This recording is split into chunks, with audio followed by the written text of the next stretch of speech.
जय श्री कृष्ण। राधे राधे दोस्तों। सनातन धर्म के अनुसार 4 युग होते हैं: सतयुग, त्रेता युग, द्वापर युग और कलयुग। हर युग में धर्म की स्थिति बदलती है। सतयुग में धर्म चारों पायों पर खड़ा होता है, त्रेता में 3 पर, द्वापर में 2 पर, कलयुग में केवल 1 पाए पर धर्म टिका होता है। इस युग को कलयुग इसलिए कहा जाता है क्योंकि इसमें कलह, पाप, मोह, लोभ, क्रोध, ईर्ष्या, अहंकार जैसे दोष अधिक होते हैं। इस युग में मनुष्य का मन अत्यंत चंचल, शरीर दुर्बल और इच्छाएं अनंत हो जाती हैं। ऐसे युग में सच्ची भक्ति करना अत्यंत कठिन होता है। फिर भी यह युग विशेष भी है क्योंकि भगवान ने स्वयं घोषणा की है कि कलयुग भक्ति युग है। अन्य युगों में यज्ञ, तप और ज्ञान के द्वारा मोक्ष प्राप्त होता था, लेकिन कलयुग में केवल भगवान के नाम स्मरण से ही मोक्ष संभव है। श्रीमद् भागवत महापुराण, विष्णु पुराण, गरुड़ पुराण और नारद भक्ति सूत्र सभी इस बात की पुष्टि करते हैं कि कलयुग में नाम संकीर्तन अर्थात भगवान के नाम का जाप और भजन ही सबसे सरल और श्रेष्ठ भक्ति मार्ग है। भगवान श्री कृष्ण ने स्वयं गीता में कहा है कि जो मुझे भाव से भजता है मैं उसी का हो जाता हूँ। लेकिन इस युग में हम देख सकते हैं कि लोग मंदिर तो जाते हैं लेकिन ध्यान कहीं और होता है, पूजा करते हैं लेकिन मन टीवी या मोबाइल में होता है, यज्ञ करते हैं लेकिन स्वार्थ की पूर्ति के लिए। इसलिए सच्ची भक्ति वह है जिसमें मन, वचन और कर्म तीनों भगवान में लगे हों। अब सवाल उठता है, कैसे करें ऐसी भक्ति? सबसे पहले हमें समझना होगा कि भक्ति के प्रकार क्या क्या हैं।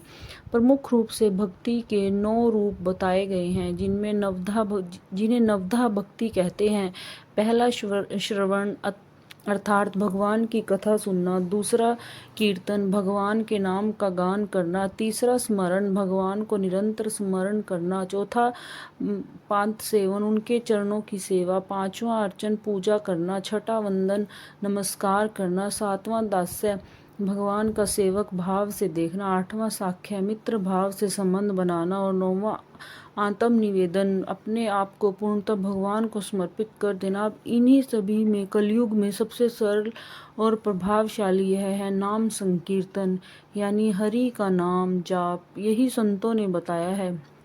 संत तुलसीदास जी, मीराबाई, चैतन्य महाप्रभु, कबीरदास, रविदास, संत एकनाथ, नामदेव, तुकाराम, श्री राम कृष्ण परमहंस सभी ने नाम भक्ति को ही इस युग का सच्चा मार्ग बताया है।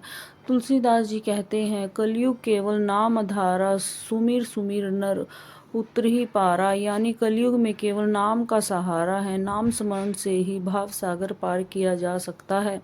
अब नाम स्मरण कैसे करें? सबसे पहला तरीका है एक निश्चित समय पर शुद्ध मन से भगवान का नाम ले, जैसे राम नाम, कृष्ण नाम, विष्णु नाम या आप जिस इष्ट को मानते हैं उसका नाम। हरे राम राम राम हरे हरे, हरे कृष्ण कृष्ण कृष्ण हरे हरे।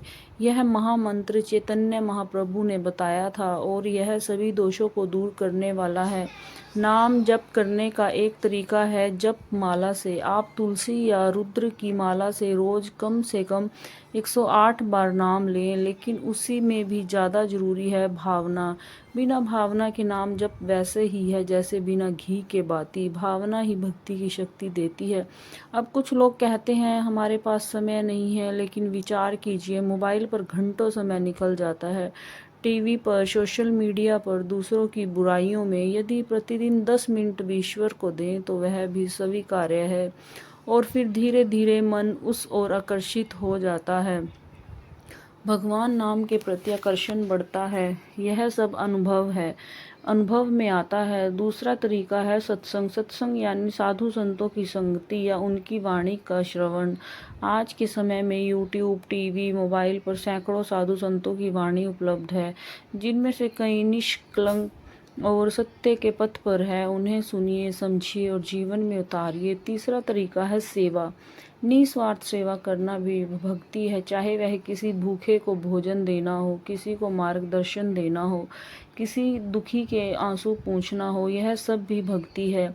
संतों ने कहा है, नर सेवा ही नारायण सेवा है, यानी जब हम किसी पीड़ित की सेवा करते हैं तो वह भगवान की सेवा मानी जाती है। लेकिन ध्यान रखें, सेवा में स्वार्थ नहीं होना चाहिए। अब बात आती है क्या केवल नाम जप मोक्ष मिल सकता है? हाँ, मिल सकता है। नाम में ऐसी शक्ति है कि वह पत्थर को भी तराश सकता है। अगर अजामिल जैसे पापी को केवल नारायण नाम लेते ही मोक्ष मिल सकता था तो हम भी क्यों नहीं। श्रीमद् भागवत में अजामिल का प्रसंग इसी बात को सिद्ध करता है। अब एक बड़ा भ्रम है, क्या भक्ति का मतलब संसार छोड़ना है? नहीं, भगवान गीता में कहते हैं कर्म करो लेकिन फल की आशा मत करो। यानी संसार में रहकर भी भक्ति की जा सकती है, गृहस्थ जीवन में रहकर भी भगवान का स्मरण किया जा सकता है। सेवा, कीर्तन, जप सब संभव है। इसलिए सच्चा भक्त वह नहीं जो संसार छोड़ दे, बल्कि वह है जो संसार में रहते हुए भी ईश्वर से जुड़ा रहे। फिर कुछ लोग कहते हैं हमें भाव नहीं आता, तो इसका एक ही उपाय है अभ्यास। हर दिन एक समय भगवान के नाम को मन में लगाइए। मन इधर उधर भागेगा, लेकिन जैसे एक बच्चा बार बार गिर कर चलना सीखता है, वैसे ही मन में भी अभ्यास से भक्ति में हो जाएगा। और एक बार जो आनंद भक्ति में मिलेगा वह किसी भी भौतिक वस्तु में नहीं मिलता। वह शांति, वह प्रेम, वह संतोष केवल भगवान की भक्ति से मिलता है। अंत में यही कहूँगा, कलयुग में सच्ची भक्ति वही है जो सरल हो, सच्ची हो और निरंतर हो। भगवान नाम का स्मरण, भजन, सत्संग, सेवा यही सच्चा मार्ग है। इसमें न जाति बाधा है, न समय की बाधा है, न स्थान की बाधा है।